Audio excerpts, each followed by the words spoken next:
What it do, YouTube? It's your boy, I'm Blessed, bringing you some Madden 13 gameplay, man. And I'm bringing you some Seahawks. You know how much I hate the Seahawks, man. I can't stand them.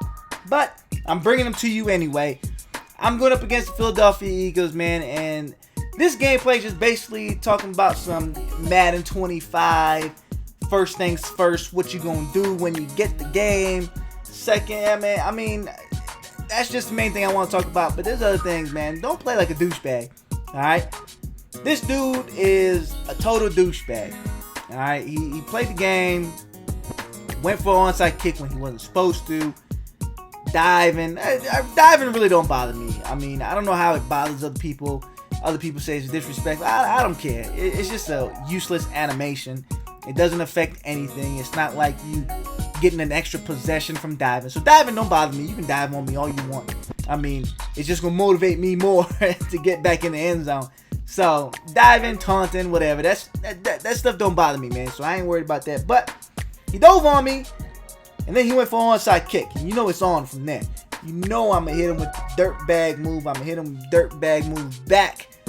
And the game just goes crazy from there. So, but anyway, I was in a stream this past weekend. And oh my goodness, man. I'm played up against the ultimate dirtbag. Out of all times to play this dude, it was in a stream. This man came out onside kicking. He did not kick a regular kickoff, not once. He onside kicked every time. He got the ball back nearly every time. I couldn't stop his offense, so I admit it. I probably would have lost regardless, but he was kicking onside kicks, so it made the game look way worse than what it was, man. I couldn't stop his offense. It was just real difficult to stop. Not sure what he was running, but I didn't care. I literally gave up mid-game and just started picking random plays to see what works, what didn't work. So, I mean, the game was a big blowout, but it had no reflection on how good he was compared to me. It just was more, I gave up wanting the game to end. And you know me, I never quit, man. I never quit the game. I have to concede defeat, maybe, but usually I don't. I just play the game out. If someone wants to offer me, you know what I'm saying, grant me mercy, I'll take it. But I'm not one to be like, I always take my reps. It's just a game. I mean, I'm not gonna sweat it. I'll take my reps, get some games in. I mean, especially if he's a tough opponent, man. If he's a tough opponent, I'm gonna take it. I'm gonna keep playing, see what I can and can't do against them, and start to use that and say, hey, you know, if I come across somebody running the same defense, I know what to do. I know what works. I know what don't work. So that's just the reason why I don't quit in games, just so I can get used to what works and what doesn't work and get my flow going, especially if I face somebody just as tough or doing the same thing. I mean, everybody does the same thing, man. There's only a handful of people that really got their own scheme and nobody knows about it. Brandon Brown, I got lucky. He didn't catch that. I'd have been pissed if all the picks he drops, he catches that one. but yeah, man, so there's a handful of people that got their own scheme exclusive to them. But there's a lot of other people. Everybody runs pretty much the same thing, man. You get on YouTube, you'll see plays, you'll see money plays, people putting up other stuff, putting up tips. I mean, people going to use it, people going to try it out. So, I mean, there's going to be a lot of repeat plays, repeat schemes that you guys see online. I know you guys see it. I mean, there's only 32 teams in the NFL. Maybe 4 or 5 of them got good playbooks that majority of the people use. You'll rarely see anybody use the Buffalo Bills playbook. I mean, nobody really uses that, man. The Tennessee Titans, they got a pretty decent playbook, but nobody really uses the Titans playbook. I mean, there's only a handful of playbooks that people really use that really stand out. The Jets, the Carolina Panthers, I mean, Philadelphia Eagles. Also, the 49ers, I see a lot, man. The 49ers got a real simple playbook, but it's effective, so I kind of like that. A lot of people use it, but I know the 49ers playbook inside and out. So if somebody using the 49ers playbook, I know what they're running, whatever formation they come out of, what's the good plays, what's the plays that work in that formation. So I kind of got the edge on that when it comes to the 49ers playbook, man. I'm a huge 49ers fan. I've been a 49ers fan for a long time. For those of you that don't know, I think I'm just a bandwagon junkie. Nah, man. I've been a 49ers fan for a really long time, man. I'm 26, about to be 27 in a couple months, man. I've been a 49ers fan since I started watching football in 1991, man. So yeah, I was a bandwagon fan back then, but that's because I was forced into it, and ever since then, I've always been a 49ers fan. So if the 49ers were the Buffalo Bills this year, I'd be playing with the 49ers regardless, all right? So don't think I'm playing with the 49ers just because they're great. I'd have been playing with them for a long time, past Maddens. I think I might even go back and buy past Maddens just to show y'all that I played with the 49ers a lot. At times, that's the only teams I played with because I didn't like anybody else. I hate other teams. I don't have a secondary team. My primary team is the 49ers. So, I mean, I'm a true fan to the 49ers. I love the sport of football. I like players. I love watching players.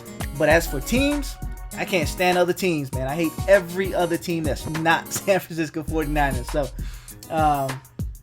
the players on the other teams make it to where I can tolerate it, but I just can't stand other teams. I love the 49ers, man. I'm a diehard 49ers fan. So I'm not just a bandwagon dude. All right. But, yeah, man. So there's a few playbooks everybody use, man. I mean, you see the same things online. Chicago is another playbook. The Texans got a pretty decent playbook that you see a lot. So, I mean, there's really nothing too much you can see that's different in the game. But, I mean, totally forgot where I was going with this. So you see the same people. I mean, that's why I don't quit. Basically, I can learn something from playing that game, whether I lost or not.